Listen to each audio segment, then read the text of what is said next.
Guys, জিআইটিভি নতুন ব্লগে আপনাদের স্বাগত জানাই। আমার আগের ব্লগে তো তোমরা দেখেছো আমি শিলচর ঘুরতে এসেছি। আমার লাস্ট ব্লগে আমি শুধু হোটেল রুমে ঢুকেছিলাম। রুমে ঢুকে ফ্রেশ হয়ে একটু রেস্ট করে নিয়েছি। কাছাকাছি দেখেছি কেএফসি আছে, সেখানেই যাচ্ছি। আমাদের হোটেলের সামনে এই রাস্তাটা। হোটেল থেকে বেরিয়ে লেফট টার্ন নিয়েছি। মলটা এখনো খুলেনি, রিনোভেশন চলছে। ফোর্টিসের পাশের রাস্তাটা দিয়ে চলে যাব। এখানে সবাই দাঁড়িয়ে দাঁড়িয়ে ফুচকা খাচ্ছে। আমি এখন তো কেএফসিতে যাব, তাই এখন খাবো না। কেএফসির সামনে চলে এসেছি। এই মলের মধ্যেই কেএফসির দোকানটা আছে। এখন যাচ্ছি ফার্স্ট ফ্লোরে। চলো গিয়ে দেখি কোথায় আছে দোকানটা। ফার্স্ট ফ্লোরে উঠেই দেখতে পেলাম স্মার্ট বাজারকে। সামনে যখন স্মার্ট বাজার পেয়েছি, পাপা বলে চলো একটু ঘুরে আসি। ফ্লাওয়ার ইয়াররিংস গুলো খুবই সুন্দর লাগছিল। আমার পুতুল দেখতে খুবই ভালো লাগে, যদিও আমি একটাও নিইনি। কিউটি ডাক আবার জায়গায় রেখে দেই। একটা পান্ডা। আমার কাছে অনেক ডল আছে, একদিন তোমাদেরকে দেখাবো। এখানে অনেকগুলো পেন্সিল বক্স ছিল। পেপা পিগ আমার ফেভারিট কার্টুন। এই দেখো পেপা পিগের বক্স। একটু ঠিক করে রেখে দেই। পিছনে একটা বক্স আমার ভালো লাগছে, দেখি এটা কি। পেপা পিগ জানি না। তোমাদেরকে একটা ব্যানানা দেখাবো। রিয়েল বানানা হলে তো খেয়ে নেওয়া যেত। ফার্স্ট ফ্লোরে কেএফসি খুঁজে পাইনি, তাই এসেছি সেকেন্ড ফ্লোরে। সেকেন্ড ফ্লোর থেকে পুরো মলের ভিউটা দেখো। অপোজিট পাশে ট্রেন্স ফুডেরটা আছে। থার্ড ফ্লোরে এসে কেএফসি কে খুঁজে পেয়েছি। পাপা আর আমি মিলে অর্ডার করতে যাচ্ছি। আমার তো জাঙ্ক ফুড খাওয়া মানা, কিন্তু পাপা বলল একদিন অল্প খেলে কিছু হবে না। আমি জানি জাঙ্ক ফুড হচ্ছে আনহেলদি জিনিস, কিন্তু তাও কি করব, জাঙ্ক ফুডই খেতে ইচ্ছা করে। দেখো আমার উপর একটা মেসেজ দিয়েছে। কেএফসি থেকে বেরিয়ে চকলেটের ফাউন্টেনটা দেখতে পেয়েছি। বাবা চকোপাইটা আমার জন্য অর্ডার করেছে। একটা চকোপাই নিয়ে তার গায়ে কতগুলো চকলেট লাগিয়ে দিচ্ছে। এখন এইটাকে গরম করে আমাকে দিয়ে দিয়েছে। দেখি খেতে কেমন হয়। মনে হচ্ছে কেকের মধ্যে কতগুলো চকলেট লাগিয়ে খাচ্ছি। এইটার দাম 50 রুপিস রেখে দিয়েছে। ওই দেখো পিৎজা হাট দেখা যাচ্ছে। এই 50 রুপিস দিয়ে 5টা চকোপাই কিনে নিতে পারতাম। অল্প চকলেট লাগিয়ে 50 রুপিস নিয়ে নিয়েছে। যখন মলে এসেছি তখন এতগুলো দোকান ছিল না, কিন্তু দেখো কতগুলো দোকান বসেছে। এখন আমরা রুমে চলে যাব। এই জায়গাটার নাম প্রেমতলা পয়েন্ট। পুতুলের দোকান এসেছে একটা।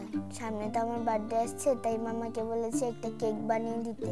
মাম্মা তো কেক বানায়, মাম্মার কাছে থাকা ফ্লেভার গুলো শেষ হয়ে গেছে। তাই মাম্মা বলল তোর যে দুটো পছন্দ সেটাই নিয়ে নে। স্ট্রবেরি আর ব্লুবেরি ফ্লেভার নিয়েছি। এটা হচ্ছে ছোটলাল সিট ইনস্টিটিউট। আমাদের হোটেলের কাছাকাছি শিব ঠাকুরের এই মন্দির আছে। মন্দিরের ভিতরে মোমবাতি জ্বালাতে না করেছে। এটা শিলচর উইমেন্স কলেজ। রুমে এসে ফ্রেশ হয়ে এখন অ্যাসাইনমেন্ট করতে বসেছি। মানডেতে আমার অ্যাসাইনমেন্ট জমা দিতে হবে। অ্যাসাইনমেন্ট কমপ্লিট করে খাওয়া দাওয়া করতে যাব। ডিনারে নিয়েছি আলু ভাজি, ডাল, ফুলকপি আলুর ঝোল আর পুঁই দিয়ে জানি কি রান্না করেছে।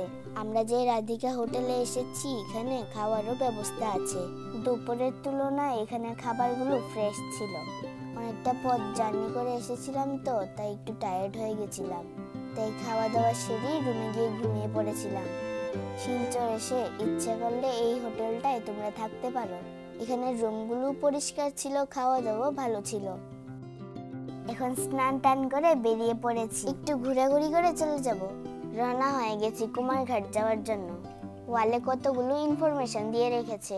এইটা গান্ধীবাগ পার্ক। পাপা বলেছে সামনে ঘুরে এসে এখানে নিয়ে আসবে। এই মার্কেটটাই কাল রাতে এসেছিলাম। সানডে হওয়ায় আজ অনেক দোকান বন্ধ। এখন সকাল 9:10। দেখো কি রৌদ্র উঠে গেছে। এখানে ভেজিটেবল মার্কেট বসেছে।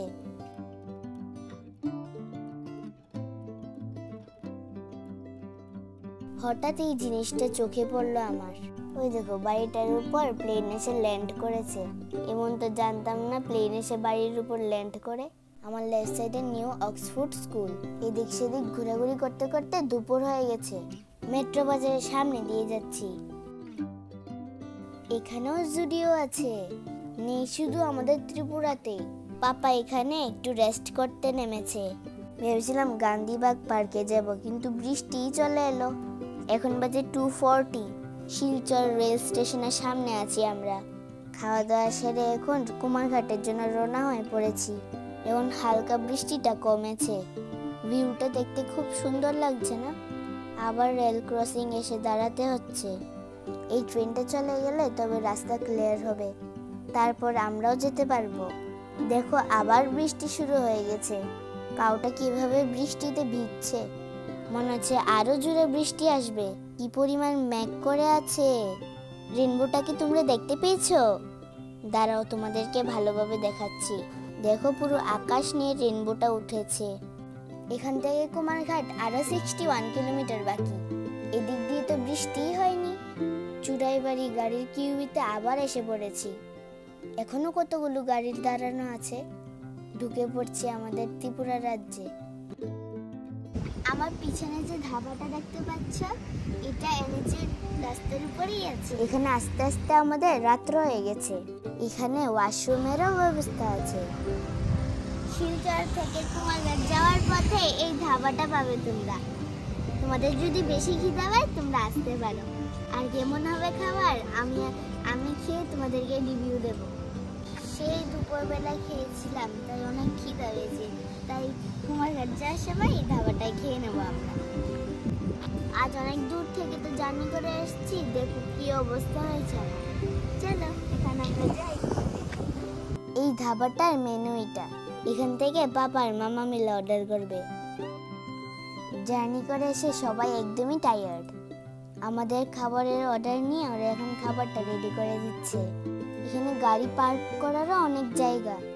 আমাদের গাড়িটা ওখানে রেখেছি। গরম গরম খাবার ওরা সার্ভ করেছে। আমরা অর্ডার করেছি ডাল তড়কা, চিকেন কারি আর এগ ফ্রাইড রাইস। সাথে ছিল প্লেন রুটি। খাবারগুলো গরম গরম হওয়ায় খেতে ভালোই লেগেছে। এখানকার খাবারটা মোটামুটি ভালোই ছিল। খাওয়া দাওয়া শেষ করে এখন বেরিয়ে পড়েছি ঘরে যাওয়ার জন্য। এখানে খুব ঠান্ডা ঠান্ডা হাওয়া দিচ্ছিল। দিনের ভিউটা দেখতে সুন্দরই হবে। আজ তাহলে ব্লগটা এখানেই শেষ করছি। দেখা হবে পরের ব্লগে। সবাই ভালো থাকবে, সুস্থ থাকবে।